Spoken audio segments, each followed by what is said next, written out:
कधीच नाही चुकणार तुमचे फेवरेट टीव्ही शोज झी5 सोबत, तेही एकदम फ्री। ओ सर, तुम्ही थंड घ्या, आपल्याला आधीच हाय बीपीचा त्रास। अरेस्ट म्हणजे काय, अरेस्ट नाही, जरा उगाच हुल द्यायला म्हणून तसं केलं होतं। सर, माझ्या घरचे घाबरलेत खूप। हो, स्वाभाविकच आहे ते। काय स्वाभाविक काय? आमच्या आई साहेब कोणाचा लाईफ बर्बाद करतील काय असं वाटतं सर तुम्हाला? काय जर आपलं काय नाही, जरा ह्या ऐकत नव्हत्या म्हणून जरा उगाच ह्यासनी घाबरवायचं म्हणून बारीक मध्ये पोलीस बोलवले होते टाममधीची आई साहेबांनी।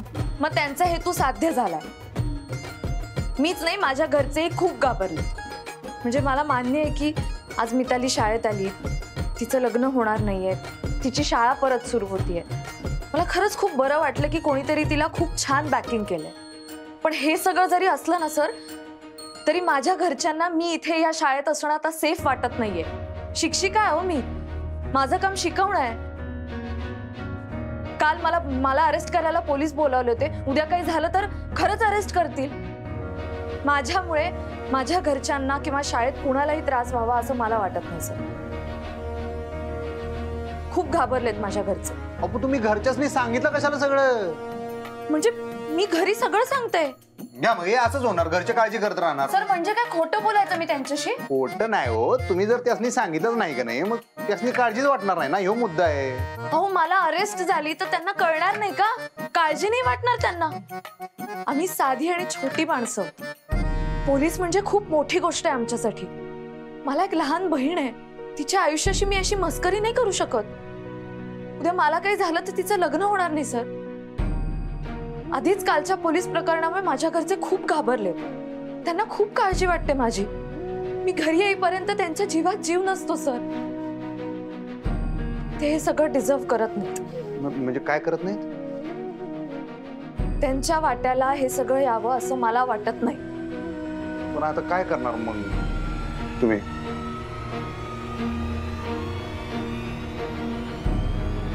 हे घ्या सर, माझा राजीनामा आहे।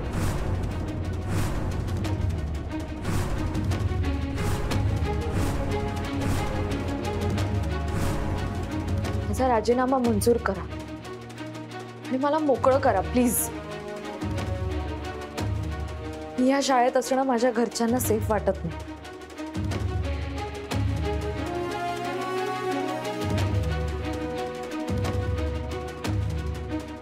Please sir.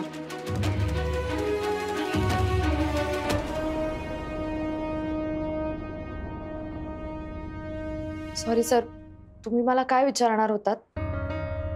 मी अडचणीत होते तेव्हा तुम्हाला काहीतरी विचारायचं होतं म्हणलात मला। नाही, हे तुझा फोन नंबर मागत होते, म्हणजे तुला वाचवता आलं असतं।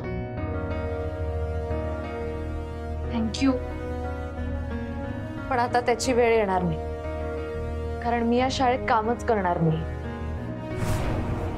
तुम्ही माझ्यासाठी जे केलं ते खूप होतं, त्याबद्दल थँक्यू।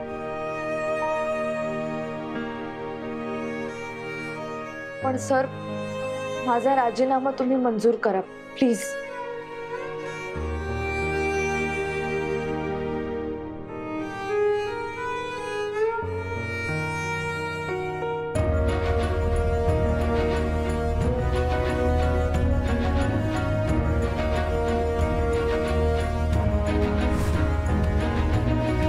झी5 ॲप डाउनलोड करा आणि पहा सर्व एपिसोड्स एकदम फ्री।